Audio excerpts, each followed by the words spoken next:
O Senhor esteja convosco. Ele está no meio de nós. Proclamação do Evangelho de Jesus Cristo, segundo Marcos. Glória a vós, Senhor.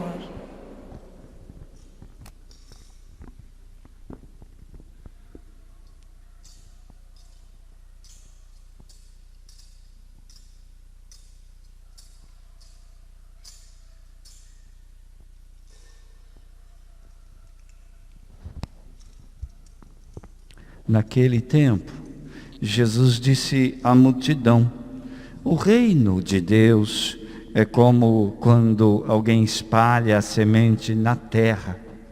Ele vai dormir e acorda noite e dia, e a semente vai germinando e crescendo, mas ele não sabe como isso acontece. A terra, por si mesma, produz o fruto.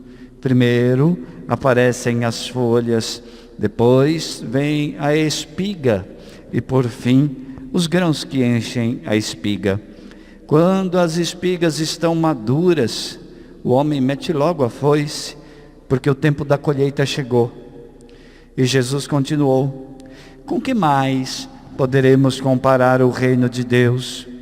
Que parábola usaremos para representá-lo?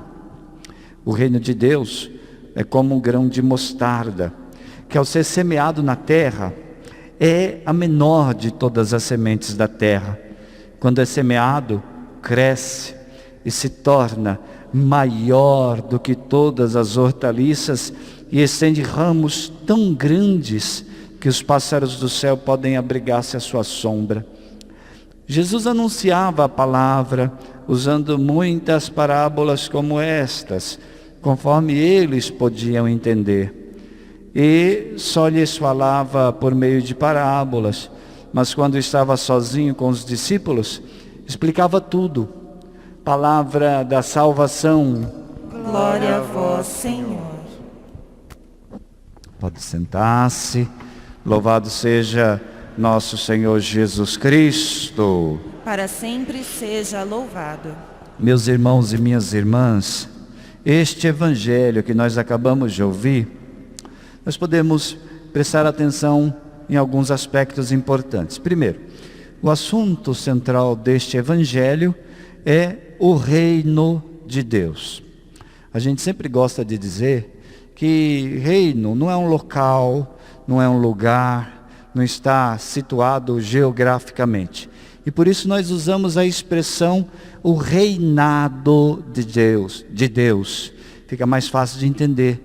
Ou seja, onde Deus vai reinando, vai se estabelecendo o reino, o reinado de Deus.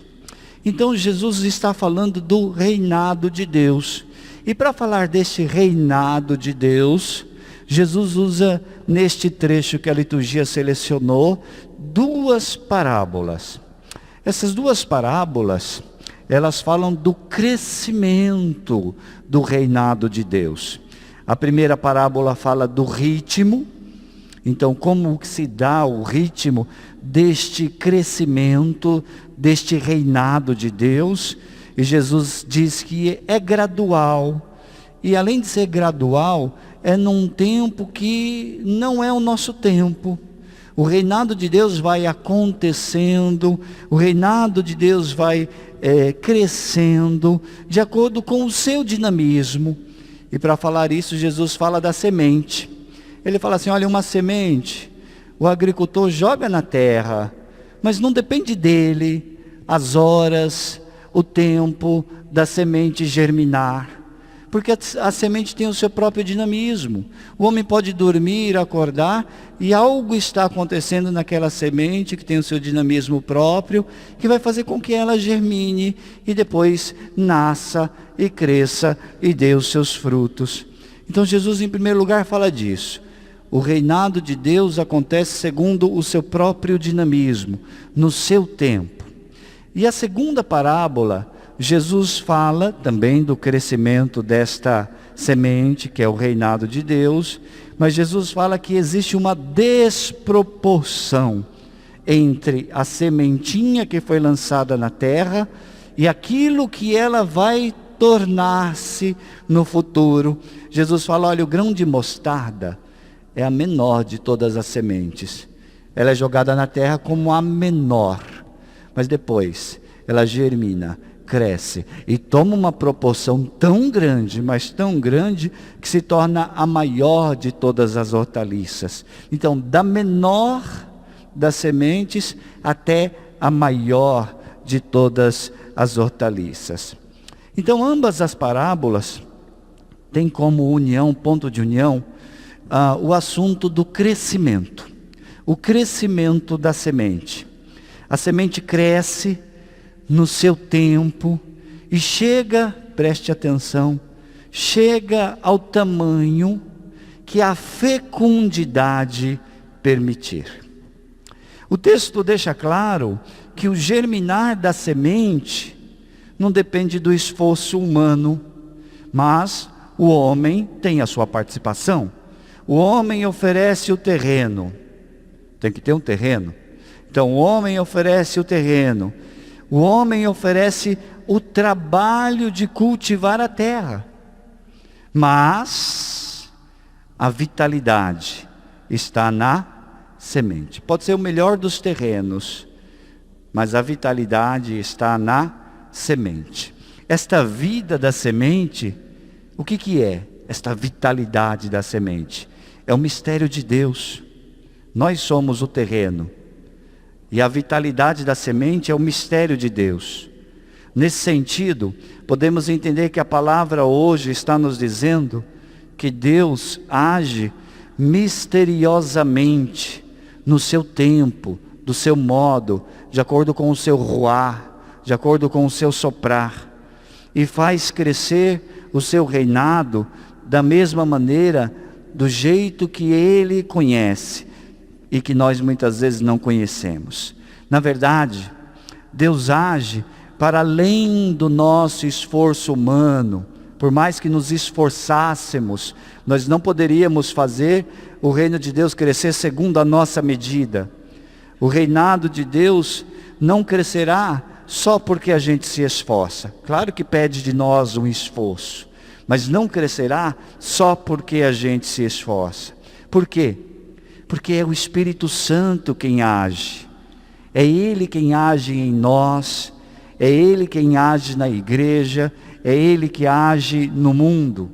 E é Ele que vai transformando a nossa natureza humana, Ele vai modificando, Ele vai dando o acabamento, segundo o ritmo dEle, no tempo próprio dEle. Nesse sentido, não adianta querer acelerar o agir de Deus, nem em nós mesmos, nem nos outros. Se tem um tempo próprio, não adianta querer acelerar esse crescimento da semente, nem em nós mesmos, nem nos outros. Isso é importante, porque às vezes nós somos ansiosos e queremos ver resultados, nós queremos ver conversões, nós queremos ver multidões se convertendo, nós queremos ver a nossa família se transformando, nós queremos ver aquela pessoa pela qual a gente está rezando dia e noite, fazendo sacrifício, jejum, oração, nós queremos ver a mudança daquela pessoa. E quando nós não vemos resultados, o que acontece? Nós vamos desanimando. Às vezes, nós não vemos resultados na nossa própria vida. Quantas vezes a gente olha para a nossa própria vida e fala, parece que eu não mudei, não vejo mudança em mim, eu continuo o mesmo. E aí nós vamos desanimando, porque vamos percebendo a nossa fraqueza, percebemos que nós caímos sempre, nós caímos novamente no mesmo pecado, nós parece que trazemos sempre as mesmas fraquezas, e aí nós desanimamos quando percebemos que não conseguimos superar os nossos próprios defeitos. Desanimamos porque percebemos as nossas fragilidades, que parece que nós não temos força para superá-las. Isso tudo vai nos levando a um pessimismo. A gente vai desacreditando, vai se tornando pessimista, às vezes até duvidando da própria existência de Deus, porque ao nosso redor nada parece mudar. A palavra de hoje vem dialogar conosco sobre isso. Ela vem nos encorajar, porque nos ensina que nada é mágica na nossa relação com Deus. Nada se transforma assim, como por um passe de mágica, de uma só vez, de repente. A palavra hoje vem nos dizer que é necessário um caminho de mudança. É necessário um passo a passo. É necessário o tempo da paciência. O crescimento acontece, só que acontece passo a passo. E a semente tem o seu ritmo. A semente tem o seu tempo. Nesse sentido, a palavra nos convida a esperar o tempo de Deus. E como é difícil para a gente entender isso. Esperar o tempo de Deus. E aqui eu trago o capítulo 2 do livro do Eclesiástico, que diz: meu filho, sofre as demoras de Deus. Espera com paciência, a fim de que, no tempo exato, sua vida se enriqueça na dor. Permanece firme. Na humilhação, tem paciência. Põe tua confiança em Deus e Ele te salvará. Como é importante esperar o tempo de Deus. Além de sofrer, como diz o Eclesiástico, as demoras de Deus, a palavra também nos convida a estarmos comprometidos com o processo de mudança. Sim, de um lado nós temos que ter paciência, sofrer as demoras de Deus. Mas por outro lado, nós temos que estar comprometidos com o processo de mudança. Dizíamos no início que a vitalidade está na semente. Toda a força, o mistério, a unção do Espírito Santo está na semente. Mas por sua vez, o homem oferece o terreno. É a colaboração humana. O homem oferece o terreno e o trabalho de cultivar a terra. Isso é estar comprometido com o processo de mudança que Deus quer suscitar em nós. Oferecer o terreno e oferecer o trabalho de cultivar a terra. Devemos trabalhar a terra do nosso interior, para que essa terra se torne fecunda. Esse trabalho interior pode alargar a nossa fecundidade. Podemos crescer em fecundidade. Diz o Catecismo da Igreja, no número 162, a fé é um dom gratuito que Deus concede ao homem. Então, primeira coisa, a fé é um dom que Deus concede, que Deus dá de graça para cada um de nós. Mas, por um lado, podemos perder este dom inestimável. E aí continua: para viver, crescer e perseverar até o fim na fé. Se nós podemos perder a fé, por outro lado, nós podemos fazer ela crescer. Para viver, crescer e perseverar até o fim na fé, devemos alimentá-la com a palavra de Deus. E devemos implorar ao Senhor que a aumente. Se por um lado nós podemos perder a fé, por outro nós podemos pedir ao Senhor que a aumente. E podemos alimentar a nossa fé. Crescendo a fé dentro de nós, o terreno do nosso coração vai crescer em fecundidade. E assim, a semente, encontrando um interior fecundo, a semente vai crescer numa proporção muito maior do que nós possamos imaginar, como dizia o texto, né? É uma sementinha de grão de mostarda, mas pode se tornar a maior de todas as árvores. Se a semente encontrar um interior fecundo essa semente pode crescer numa proporção muito maior do que a gente possa imaginar ou possa desejar.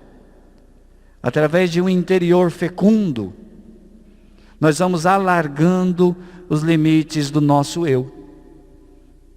Lembremos que a semente tem muita força para crescer, uma força desproporcional. E quando essa semente cai no interior, ela alarga os limites que antes nós tínhamos impostos a nós mesmos. Isso significa que o nosso eu não precisa ser fechado, limitado. O nosso eu não precisa estar num limite medíocre que nós estabelecemos. Nós podemos ir muito além de nós mesmos, não por força e capacidade próprias, mas porque a semente tem força. Não depende de nós, mas da força da semente. E se ela cair em terra fecunda, a semente vai crescer muito e vai alargar os limites que nós impomos ao nosso próprio eu, ao ponto de nos tornarmos como os santos. Os santos foram esses que deixaram a semente crescer, como Santo Antônio, que antes era Fernando, mas se apresentou tão fecundo diante de Deus, que se tornou o grande Santo Antônio, o grande taumaturgo da fé do povo de Deus. Porque era fecundo, porque acolheu o poder da semente, acolheu o poder do mistério de Deus. Então, se torna muito mais do que aquele Fernando que saiu da casa de sua família. Ou então, São Francisco de Assis, que diante do poder da semente, diante da vontade de ser fecundo, ele rasga suas vestes e se coloca nu diante de Deus. Essa nudez de São Francisco de Assis significa a alma nua, uma alma sem restrições, uma alma sem impedimento, sem bloqueio, uma alma que está pronta para acolher o poder da semente. E assim os santos todos, que acolhendo o poder da semente, foram alargando os limites do próprio eu, e foram se tornando muito maior do que eram antes. E aqui está, queridos, algo importante. Talvez a melhor maneira para entender a santidade não seja a ausência de vulnerabilidade, de defeitos ou pecados. Ou seja, às vezes a gente pensa que ser santo o santo é a pessoa que não tem defeito. O santo é a pessoa que não tem pecado.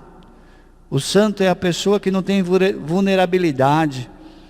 Não é essa a melhor maneira de entender a santidade. A melhor maneira de entender a santidade passa pela fecundidade. Quanto mais fecundos, mais santos. Se a gente tenta entender a santidade como a pessoa que é impecável, aquela pessoa que não tem erro, impecável, não tem fraqueza, não tem fragilidade, então esse aqui é santo. Se a gente pensa que este é o modelo ideal de santidade, nós nos excluímos dele. Porque nós nos entendemos pecadores. Porque nós nos entendemos fracos. Porque nós nos entendemos vulneráveis. Então nós achamos que a santidade é sempre para o outro, nunca para nós mesmos. Então não é a melhor maneira de entender a santidade. Mas se entendemos a santidade como possibilidade de ser fecundos, então aí nós podemos começar a desejar, ingressar nesse caminho de busca de fecundidade, de busca de mais santidade. Peçamos, irmãos, que o Senhor lance em nós as sementes, E que o Espírito Santo fecunde o terreno da nossa vida e faça em nós o que Ele fez nos santos. Alargue a nossa fecundidade e assim Ele alargue os limites que nós impomos a nós mesmos. Nós podemos ser muito mais do que temos sido, se nós permitirmos que o poder da semente de Deus cresça em nós. Louvado seja nosso Senhor Jesus Cristo. Para sempre seja louvado.